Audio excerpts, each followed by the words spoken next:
오늘은 SG증권발 주가조작 통정거래 가담자들 피해자들에 대해서 차근차근 얘기해보고자 합니다. 최근 검찰은 주가조작에 가담한 인물과 함께 수백억 원의 이상 차익을 거둔 김익래 다우키움그룹 회장과 김영민 서울도시가스 회장 등에 대한 고강도 조사를 예고하였는데요. 이런 가운데 제보를 받았던 금융당국 실무진까지 검찰 수사가 이뤄질지 업계가 주목하고 있습니다. 금융당국은 지난달 초 소시에테제네랄증권 발주가 폭락 사태와 주가조작 혐의를 사전에 인지했다는 정황이 있었고, 그럼에도 불구하고 금융당국이 투자자 보호에 나서지 않았다는 비판의 목소리가 들려오고 있습니다.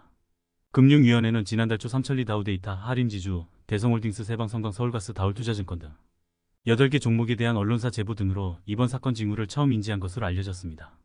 당시 금융위 관계자는 4월 초에 인지가 돼 금융위원회가 먼저 알고 있었다고 말한 바 있습니다. 김주영 금융위원장은 SG증권발 폭락 사태 관련 인지 시점에 대해 제가 들은 건 아주 최근이라고 말한 바 있어 보고가 안 되었다는 의심을 사고 있습니다.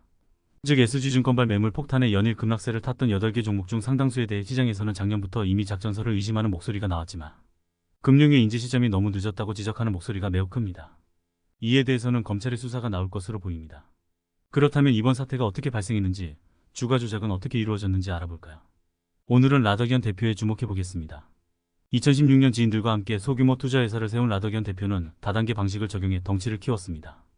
직원들은 투자자 한 명을 데려올 때마다 수수료 명목으로 수익금의 30%를 받았다고 합니다.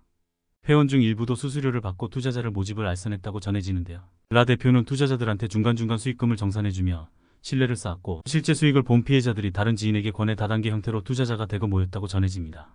이게 바로 전형적인 다단계 영업입니다. 이에 대해 피해자들은 모집 단계에서부터 사기를 당했다고 주장합니다. 우량주를 장기 투자한다는 얘기에 투자를 맡겼을 뿐이라는 것이 이들의 항변입니다.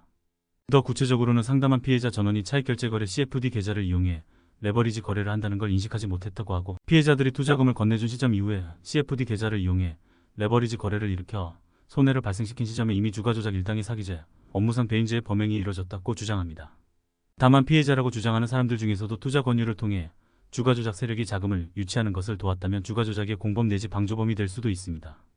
여기에는 시세조정 행위를 인식했는지, 즉 범행을 방조하려는 고의가 있었는지, 이들의 투자 권유가 사람들의 투자에 영향을 미쳤는지, 즉 인과관계가 있었는지를 따져봐야 합니다.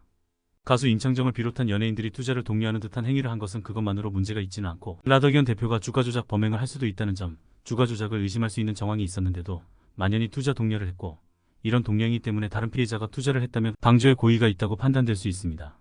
검찰과 업계는 김익래, 김영민을 배우로 의심하고 있지만 다른 제3의 세력도 있을 것으로 예상하고 있습니다.